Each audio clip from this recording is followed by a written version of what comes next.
Samantha McLean from Elite Agent Magazine, this time coming to you almost live from our new studio in our office in North Sydney. And today we're here to talk about Transform, our program where we took 6 agents, Kim, Melinda, Jamie, John Paul, Zach and Ben, from different markets and states in Australia to be coached by the best in the business. And so far this has included incredible people like John McGrath, Greg Dickerson from CoreLogic, Josh Cobb, Jed Xavier, and my special guest here today, head coach, program mentor, and ARIC 15 speaker, Claudio Encina. Welcome, Claudio. Sam, thanks for having me here today. So we've thrown a lot at the Super 6 for the last 5 weeks or so. How are they going? Oh my goodness, well, what a journey it's been so far. The guys have put a lot of passion, a lot of energy and enthusiasm over the last 5 weeks. And, just from the beginning, from day one, we spoke about, it's all about getting focused in the beginning, then making progress, and then trying to get some growth happening in the next 12 weeks. And I've got to tell you, it's just been so good so far. You can definitely see growth in them, particularly from their audition videos, which not many of us saw, to now we're sort of seeing some video diaries, which are looking very polished, aren't they? Absolutely. You can see they've just come a whole long way. Yeah, exactly.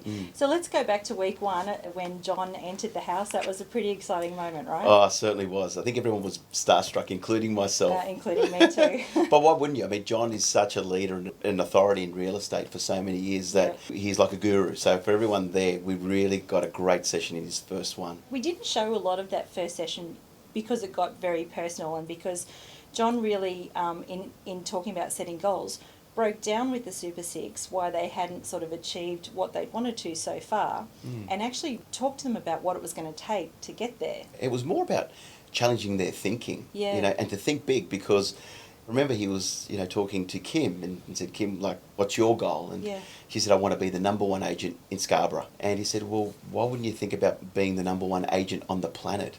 Yeah. And when she started looking at that, you could see her mind starting to tick and went, well, hey, that is possible. Yeah, because he said a different set of decisions come from thinking bigger, so you actually start putting the plans in place to make sure that you do start reaching for the stars, right? Absolutely. Yeah. I think that's what it was all about for those guys, asking yourself some really good questions. Yeah. And the answers you could see starting to roll. And then there was this big discussion on numbers. He asked each of them what their goal actually was, and if they couldn't articulate it properly, he was kind of, like, if you want to make 500k in GCI, well, how many properties sold does that equate to? At what value? How many listing presentations? How many appraisals? And you could actually see the wheels going around in everyone's heads, couldn't you? Absolutely. And I think what he said there was all about when you're challenging your thinking, Yeah. you're thinking about like writing $1 million. What would it take? How many widgets would I have to sell? So what he said, be clear with your numbers. Yeah. Don't be vague with your numbers. Be ultra clear what you want to set to achieve. And to go from 2xing your business is not that difficult. It's just about thinking about, maybe for one of them, it was about making an extra 10 sales a year. You break that down, that's less than 1 extra sale a month. And when they looked at it that way, they went, wow, that is possible. This. I can do it. Yeah, Exactly. Absolutely. And then we let you loose on the guys to really break down and analyse their why. So tell us as a coach, why do you start with why? Because I really feel, Sam, your why is more important than your how. Yeah. Many agents come into the game thinking about, how am I going to do this? How do I do a listing presentation? What tools do I need? What resources? Until you identify your why from the beginning and understand and have an emotional connection with your why, that is how you're going to basically every day understand why you're doing it and not just go through the motions. And then you start to get stuck on what we call the current reality trap. But when you know your why and why you do it, when it gets like a challenging day, you just move to another state. What you were saying about, willpower and why power and why power will beat willpower all the time. I think that's definitely, something that everyone can sort of, take away to what they do. Absolutely. And I think what it came down to is, willpower is more around having our goals around, the holidays that we want to have, the house of our dreams perhaps. And willpower will only get you so far. But your why power is more about your story. Yeah. And we've all got a story. But once you have a defining moment within your own story that has made a significant part of your life, and you take that and then you write it down and you take one word to sum up that story, that's your why right there. And then when you reflect on it, when you're finding it a difficult day or it's hard, it's easy to move mountains. Because it's not about the car that you're wanting to drive, it's more about your story and your defining moment in your life that has become your why. Yeah, absolutely. No, that was a really powerful session, that one. Yeah, it was. I know that the Super Six have actually been in touch with you to sort of help coach them through, Understanding their what why. their whys really are. Yeah. Yeah, I think a few of them reached out to me after that session Yeah. because they were still finding it a little bit challenging to identify their why. And after spending a bit of time and getting them to understand their story, they got it. They knew what their why was, and Yeah. it was amazing the shift after that phone call to sort of go, right, I know why I'm doing this today. Then in week 2, you unleashed the ideal week on them. Yes. And being in rhythm and all that sort of thing. So why is it important to have an ideal week in real estate? You've got to be spending 80% of your time creating income and 20% of the time servicing that income. But it's really about having rhythm in the 5 equities of your life. One of them being business, of course, and we've got health and family, etc. But really being in rhythm from the beginning when you start the day. And what I found with Ideal Day and Weeks is we're very structured in our businesses, but success and happiness comes within everything that we do. Yeah. So you've got to have that rhythm in your day from the moment you wake up through right till the end. And I think that's what we did with the Super Six, is to re-identify what time do you get up, what's important to yourself, and then getting on with the day. And it could be like 3 hours of prospecting, going on one listing appointment, all the little things that we need to do as an agent. But I think once you started to identify that, and then at the end, on a conscious level, reflect and work out, did you go to the gym? Did you get up at a certain time? Did you perhaps go on 3 listing appointments like you said you would for that day? That's really the difference between an ideal day and week versus having daily rhythm every day. Because the ideal day and week doesn't have a support mechanism where the daily rhythm, when you check in with yourself every day on a conscious level, you feel actually like a sense of achievement and a sense of accomplishment. And I think that's what we all need to feel every day, is that level of certainty. Talk us through what is the benefit of keeping a gratitude diary? I think at the end of the day, before I switch off with everything, meaning go to sleep, but one of the things to finally finish on is write down 3 things that you're grateful for. Yeah. And we can always find things that we're really grateful for. I've been doing it for many years now, and it just sort of completes my day. Yeah. And I think if you've got bookends to your day, you feel complete. From Yeah. morning to night. My Yeah. bookend is my gratitude book. Yeah. Also in week 2, we had the numbers guy in, which was Greg Dickerson from CoreLogic, and we have been filming most of our sessions at CoreLogic, so they've been a fabulous partner to have. Yeah.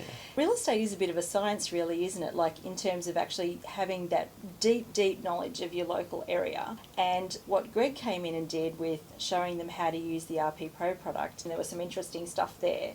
In week 2, you talked about being professional versus being amateur. That's right. How important is that numbers side of the business, because real estate is a bit of a science? Absolutely. And I think, having great support of resources such as CoreLogic, where you can hone in on territories and understand the numbers of what's happening in your marketplace, I think is so important to being a professional, because knowledge will always win. And I think having that resource that Greg spoke about, like going through territories, understanding, the demographics of people that are in there, how long they've been living in that area for, seeing the patterns, and also him talking about the media maximizer, which I thought was brilliant. That's fantastic. Exactly, and I think it's all having those facts and evidence that you can take into someone's lounge room and demonstrating and showing them the benefits of online versus perhaps print. And I think having all those tools available that we can get through CoreLogic and then using them, which these guys already are. And remember Melinda? I mean, I know, she went into a vendor the very next week and managed to get herself a small amount of vendor marketing. But Exactly.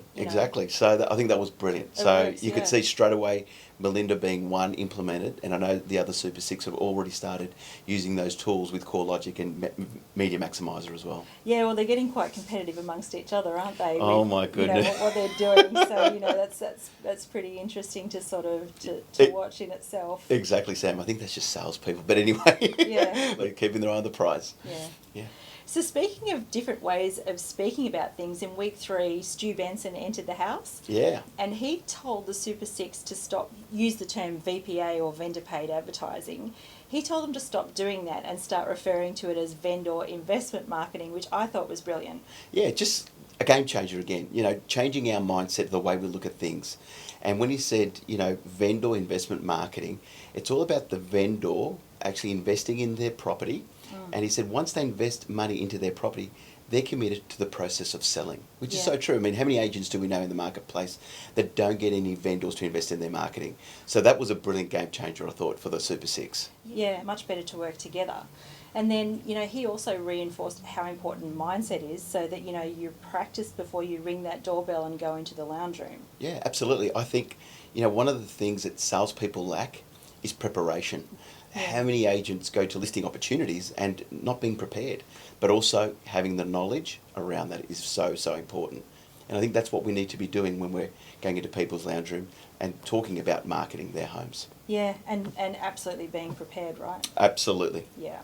So the Super Six have had a lot of stuff thrown at them, like, in terms of some of the things that they've been given coaching-wise, but nothing more exciting probably than when Melanie Hill from Campaign Track entered the house. What sort of a boost did that give the Oh, guys? my goodness. I mean, just the energy in the room when she said to the guys, I'm going to offer you $15,000 each on a personal marketing makeover and then 2 property makeovers as well. I thought that was just amazing. And you could just see the guys go, wow, how am I going to put this now into play? So I thought that was just brilliant. And it was so kind from the guys from Campaign Track to offer that to the guys from the Super Six. Yeah, so they're actually going through that process now. So I've seen a few photos on Facebook of some nice property shots and things like that. So I think they're out there having a pretty good time. Yeah, I think they're really putting it to use. So the next few weeks, keep an eye out. I think we're really going to see some really good stuff coming from that. It's going to look good. Okay, so now we're up to week 4, Yeah. where we had a couple of really interesting people in the house. So first of all, we had Josh Cobb from Yes. the Real Estate Pros podcast. Mm. And he's a bit of a digital marketing guru, actually, is Josh. And he gave the guys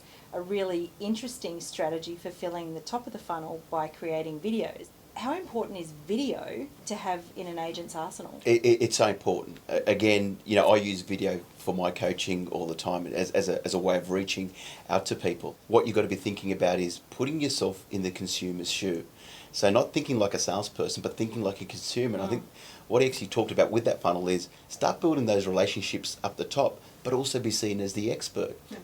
Okay, now week 5 started getting a little bit more complicated, didn't it? Because we started looking at some techniques that are going to help them connect better with people. So Yeah. firstly with Charmaine, who is an NLP practitioner. It's quite a complex topic. How do you think the Super Six handled that?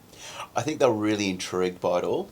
And I think taking on a simple format is be fascinated with your clients. Yeah. When you go to someone's lounge room, just get really interested. And I felt like she said, to get that deeper level of connection is find out what their dreams, goals, desires, any issues or concerns, and take a real interest, and then they'll start to take an interest in you. And at the end of the day, people do business with people they like and feel comfortable with. Yeah. So the more you can connect with your client and feel like they feel comfortable and they like you, Yeah. I think, every time you'll get a great relationship from that client. Yeah, absolutely. And then lastly, we had Jet Xavier in the house, who entered with a boom. Boom! Boom, as you would expect. Yeah, absolutely. Yeah, they sure did. And then, speaking of getting comfortable, he spoke to them about getting uncomfortable. That's right. So talk me through that. From Jet, he sort of said, if you don't change, you're not going to grow. And, Yeah. and if you don't do that, you're always going to get stuck in your current reality trap. Yeah. He sort of said, you've got to challenge yourself and always get comfortable to get comfortable. So doing things sometimes that you don't like, but when you're doing those things, you're actually going to start to grow. Yeah. And he gave a couple of great stories around the SAS soldiers and, Navy SEALs, where they throw them out in the middle of the ocean somewhere and you've got to learn to swim for 18 kilometres and get back. So when these guys go out there into the real world of war, they're totally prepared. Yeah. They don't. I think he gave the example. Was it the rugby league? Like playing rugby league, if I remember. Sam? That's right. That you can't play rugby league and expect to go out on the field and not get tackled. That's exactly right. Yeah. Exactly. Yeah. So it's the same thing. And he just said consistency was another thing. He talked about belief in yourself. Yeah. But it was definitely all about the mindset. That he sort of said skill set will get you so far, but That's right. mindset will get you further. It's like that willpower versus why power. Absolutely.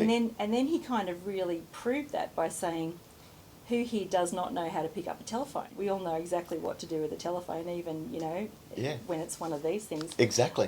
But still, there's a reluctance to make the phone calls that are actually going to get you over the line to your goals. Exactly. And that's about, getting uncomfortable Yeah. and doing consistently over a period of time. It's Yeah. like when you're new at doing something, you're really uncomfortable, but as you start to do it, you get more competent. And as you do it, you start to get confidence. And I Yeah. think that's what Jet's all about, getting consistent with that action. If it's being on the phone and making phone calls, which is probably the biggest challenge for a lot of agents, is like, Yeah. let's do 30 calls a day, for example. Yeah. That's what it's all about for him. It's getting that competent, getting confidence over a period of time. And then the other funny thing that happened too was that, when he said, like, you need to think about what it is you're worst at and then practice it over and over and over again. So, if it happens to be prospecting or getting on the phone, they really should, handcuff themselves to the phone and stay on it. Absolutely. Or he made the offer to come and handcuff himself to them, and they all sort of looked around going, Yeah. I think I'll just go get on the phone. Jet's scary, so I think that's what they went for. I'll start to making those phone calls. Yeah, Exactly right. Absolutely. And I know that they got a lot. Got a lot out. That was a of real it. buzz, as we said. Boom. Yeah, boom. Okay, so speaking of boom, what are you going to be focusing on with the Super Six in the next few weeks? Because we've still got heaps of stuff to throw at them, right? Well, we're at almost the halfway mark here, Sam, and it's really getting to the business end of things. What I bring to the table over the next couple of weeks in my sessions, one is hyper-local market knowledge, really being that expert in the area. How we're going to develop market share. So when anyone thinks of real estate in your core market, they're going to be thinking about one of these guys. That's what we really want to start to develop and work along. And then the other one is phone technique and skill. And there is a skill and there is technique of how you can convert, for example, a phone call to an appointment. Yeah. And we're going to walk through the guys with that over the next session. Yeah, you're going to handcuff yourself to anyone? No, I'll leave that to Jet. Fair enough. Okay, well, look, thank you so much for spending some time with us. We really appreciate all the work that you've done with the Super Six, and I know that they do as well. And we look forward to seeing you very soon. Hey, Sam, thanks so much for the opportunity. It's been an honour working with these guys, and I'm looking forward to the next 6 weeks. Perfect. Thank you. Thanks.